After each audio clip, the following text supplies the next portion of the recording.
Hello friends, आज हम बात करेंगे कंटिंजेंट कॉन्ट्रैक्ट के बारे में। देखिए, दो तरीके के बेसिकली कॉन्ट्रैक्ट होते हैं। एक होता है एब्सोल्यूट कॉन्ट्रैक्ट, एक होता है एब्सोल्यूट और दूसरा होता है कंटिंजेंट। देखिए, इन दोनों में क्या अंतर होता है। एब्सोल्यूट क्या होता है, ए ने बी से कहा कि कॉन्ट्रैक्ट करो कि तुम मेरा घर खरीद लेना, ये हो गया नॉर्मल सा। ए ने बी से कहा कि मेरा 10,000 रुपये में घर खरीदोगे, ये हो गया एब्सोल्यूट कॉन्ट्रैक्ट। कंटिंजेंट कॉन्ट्रैक्ट में क्या बोला, कंटिंजेंट कॉन्ट्रैक्ट में एक शर्त शामिल हो जाती है, एक कंडीशन आ जाती है। ए ने बी से बोला कि मैं तुम्हें अपना घर तभी बेचूंगा जब कल बिजली गिरेगी, समझे। कल बिजली गिर गई तो हम तुम्हें अपना घर बेच देंगे, या कोई भी कंडीशन लगा दो। कंडीशन इन्वॉल्व हो जाती है तो उसे कहते हैं कंटिंजेंट कॉन्ट्रैक्ट। ठीक है, अब आते हैं आगे।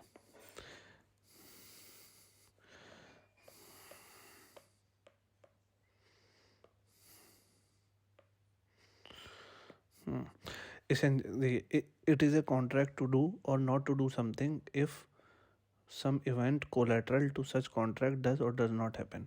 कुछ काम करें हम, ये काम ए बी से कहता है हम ये काम करेंगे या ये नहीं करेंगे अगर कल को ये चीज़ होती है।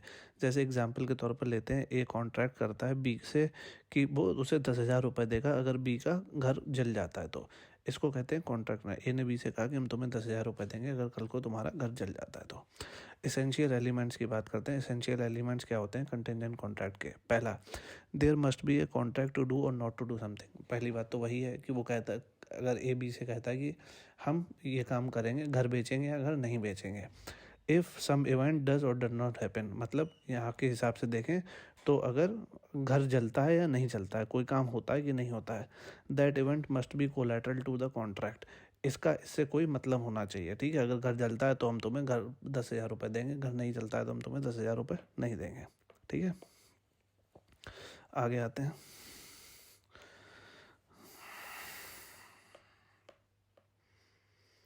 Enforceability enforceability of A contingent contract. ये देखिए, जो कंटिंजेंट कॉन्ट्रैक्ट है ना, इसके बारे में बता गया है सेक्शन 31 में। इसकी इन्फोर्सिबिलिटी के लिए हमारे पास 1 नंबर, ठीक है, 2 नंबर, 3 नंबर, 4 नंबर, 5 नंबर, ये 5 दिए गए हैं। ठीक है, इन पाँचों को सेक्शन वाइज बताया गया है। जैसे सेक्शन 31 है जो इंडियन कॉन्ट्रैक्ट एक्ट 1872 का, सेक्शन 31 में इसकी डेफिनेशन बताई गई है। सेक्शन 32 में इन्फोर्सेबिलिटी के बारे में बताया गया है। और जैसे जैसे ये पॉइंट्स आते जाएंगे ना, 32, 33, फिर आगे 34 आ जाएगा, तो ये ऐसे ऐसे बढ़ते जाएंगे तो आपको याद करने में आसानी होगी। ठीक है, मैंने उसी हिसाब से अरेंज किया है। तो इन्फोर्सेबिलिटी की अगर हम बात करते हैं तो सबसे पहले दिया गया है कि पहला, on the event of the happening, मतलब अगर कल को कोई काम होता है तब कंटिंजेंट कॉन्ट्रैक्ट, मतलब enforceability of the contingent contract कौन कौन सी कंडीशन में हो सकती है। तो हम क्या बोल सकते हैं कि अगर कल को ये काम हुआ तो हम तुम्हें पे पैसे देंगे, ए बी से बोल सकता है। तो जैसे कि कंटिंजेंट कॉन्ट्रैक्ट टू डू और not to do anything if certain future event happens. ठीक है, अगर कोई सर्टेन इवेंट होता है तो वो कॉन्ट्रैक्ट होगा। Can not be enforce by law unless and until that event has happened. ठीक है, मतलब कि जब तक वो कंडीशन पूरी नहीं हो जाती तब तक वो कॉन्ट्रैक्ट इन्फोर्सेबल नहीं होगा। इलस्ट्रेशन के रूप में देखते हैं, A makes a contract with B to buy B's house if A survive C. मतलब ये कहता है कि ए कॉन्ट्रैक्ट करता है बी के साथ कि वो उसका घर खरीदेगा अगर ए की लाइफ टाइम में, ठीक है, सी जिंदा रहता है तो, या सी जिंदा नहीं रहता है तो। This contingent contract can not be enforce by law unless and until C dies in his lifetime. मतलब कि ए के जीते जी अगर सी मर जाता है तो ए अपना घर बी को बेचेगा। ठीक है, ये हो गया पहली कंडीशन। इलस्ट्रेशन दूसरा देखते हैं, A makes a contract with B to sell a horse to B at specified price if C to whom the horse has been offered refuses to buy him. A कहता है हम B को अपना एक घोड़ा बेचेंगे एक स्पेसिफिक कीमत पर अगर, ठीक है, अगर अगर हमने सी को ऑफर किया और सी ने घोड़ा लेने से मना कर दिया। ए बी से कह रहा है कि हम तुम्हें तभी बेचेंगे अगर हमने सी को बेचा और सी ने मना कर दिया तो हम तुम्हें दे देंगे।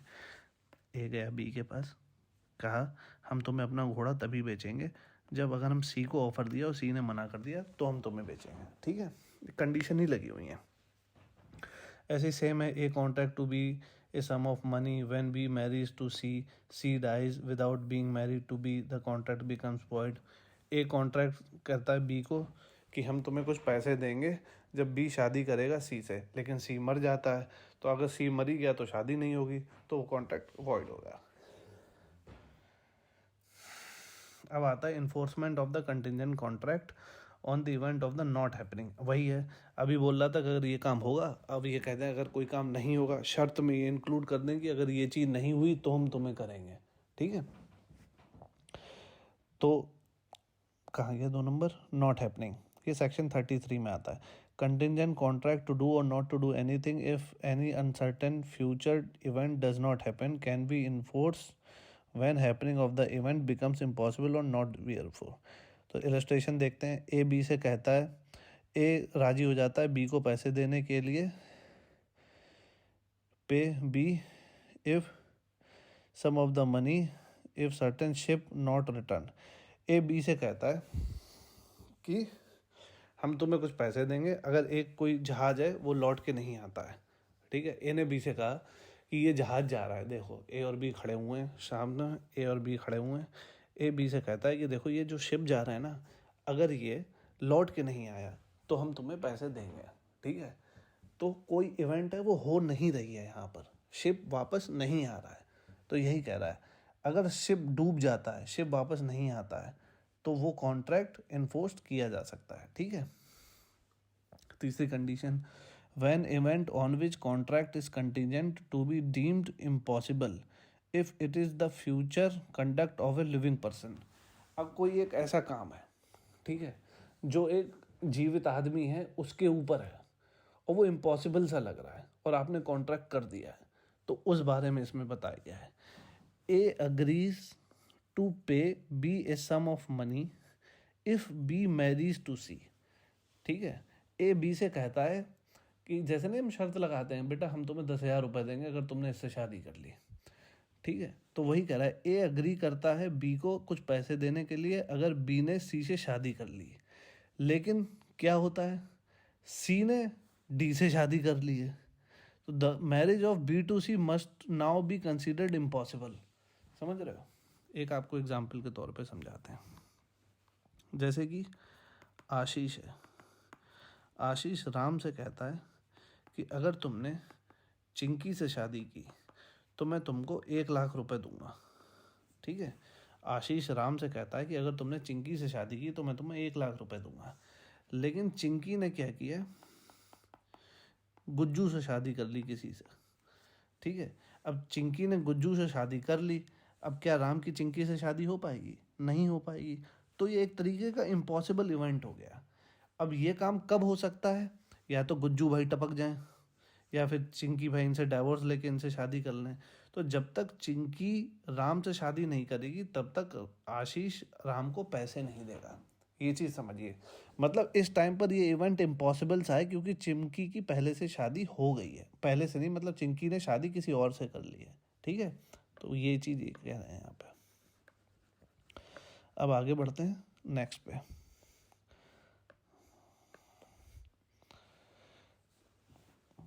When contracts become void which are contingent on happening of specified event within the fixed time। अगर देखो, अगर यहाँ पर आप एक स्पेसिफाइड टाइम ले आते हो ना कि कोई इवेंट इतने टाइम में हो जाए तब हम ये काम करेंगे, तो वो चीज़ आती है इसमें, ठीक है। कि अगर आपने किसी कॉन्ट्रैक्ट में एक टाइम लिमिट लगा दी, जैसे Ram agrees to pay Shyam a sum of money if a certain ship returns within a year. यहाँ पे एक टाइम स्पेसिफाई कर दिया कि राम ने बोला श्याम से कि हम तुम्हें 10,000 रुपये देंगे अगर 1 साल के अंदर ये जहाज लौट के आ जाता। तो the contract may be enforced if ship returns with in the year and becomes word if she is burned with in the year, ठीक है। समझे नहीं समझे? राम ने श्याम जी से बोला हम तुम्हें 10,000 रुपये देंगे अगर ये जो जहाज़ है ना, पानी का जहाज़ है, ये 1 साल में वापस आ जाता है, ठीक है, जहाँ पर भी जा रहा है। जैसे मान लो न्यूयॉर्क से जा रहा है लंदन, और राम ने बोला कि अगर ये न्यूयॉर्क से लंदन जा रहा है ये जहाज़ अगर लंदन से ये 1 साल के अंदर वापस आ गया तो मैं तुम्हें 10,000 रुपये दूंगा। अगर 1 साल के अंदर आ गया तो राम को 10,000 रुपये देने पड़ेंगे। अगर ये लौट के नहीं आया, डूब गया, जल गया, कुछ भी हुआ, कोई भी XYZ रीजन हो, अगर नहीं आया तो ये कॉन्ट्रैक्ट वॉइड हो जाएगा, कोई पैसे देने की ज़रूरत नहीं है। ये बात क्यों बता रहा हूँ, क्योंकि चौथे पॉइंट में एक इन्होंने फिक्स्ड टाइम की बात करी है, ठीक है। ये सेक्शन 35 हो जाएगा। फिफ्थ पॉइंट आ जाता है agreements contingent on impossible events void. अगर आपने कोई भी अग्रीमेंट किया ना, उसमें कोई इम्पॉसिबल इवेंट बता दिया है, जैसे पूजा ने कहा है कि रानी से, यहाँ पर देखिए पूजा ने रानी से कहा हम तुम्हें 1,000 रुपये देंगे, अगर कोई भी 2 पैरेलल लाइन्स हैं वो किसी भी चीज़ को क्लोज कर देती हैं। अब क्या ये चीज़ पॉसिबल हो सकती है? समझाता हूँ। कभी भी 2 पैरेलल लाइनें किसी को पूरी तरीके से बंद कर सकती हैं? नहीं कर सकती हैं। जैसे कि ये है, बच्चा है, अब इसे कोई ये 2 पैरेलल लाइन है, ये कभी भी ऐसे आप घुमाते रहो, कभी भी बंद नहीं, इनक्लोज नहीं कर पाएंगी ना पैरेलल लाइन। तो ये कहना चाह रहे हैं, या राम कह दे सीता से, या कोई भी XYZ हम आपसे कहें कि मैं तुम्हें 10,000 रुपये दूंगा अगर तुम 2 पैरेलल लाइन को मिला देते हो, तो ये तो इम्पॉसिबल सा इवेंट है ना, तो ये कभी भी वैलिड कॉन्ट्रैक्ट नहीं होगा। सेक्शन 36 में कहा गया है। चलिए आज के लिए इतना ही। ट्राई करिएगा, इसको याद करने का बहुत इजी है। 5 इसके एसेंशियल्स हैं, कब कब होगा कब कब नहीं होगा वो आपको पता चल जाएंगे। 31 में जैसे देखिए 31 में इसकी डेफिनेशन दी गई है। 32 में इन्फोर्सिबिलिटी का पहला वाला जो है कि अगर कोई इवेंट होता है। 33 में अगर कोई इवेंट नहीं होता है। 34 में बोल दिया गया, ये देखिए 31 में 32 में होता है, ठीक है। 32 में सेकेंड वाला फर्स्ट 32 में नहीं होता है, ठीक है। 33 में अगर कोई लिव इन पर्सन के ऊपर दे दिया गया है, इम्पॉसिबल से इवेंट हो। 34 में बोल जाता है फिक्स्ड टाइम हो जाता है, और 35 में इम्पॉसिबल इवेंट होता है, ठीक है। 31 में डेफिनेशन, 32 में कोई इवेंट होता है, 33 में कोई इवेंट नहीं होता है, 34 में लिविंग पर्सन है उसके हिसाब से इम्पॉसिबल हो जाता है। 35 में हमने बोल दिया कि एक फिक्स्ड टाइम बाउंड कर दिया, और 36 में हम बोल देते हैं इम्पॉसिबल इवेंट में। तो ये आपका पूरा हो जाएगा आपका कंटिजेंट।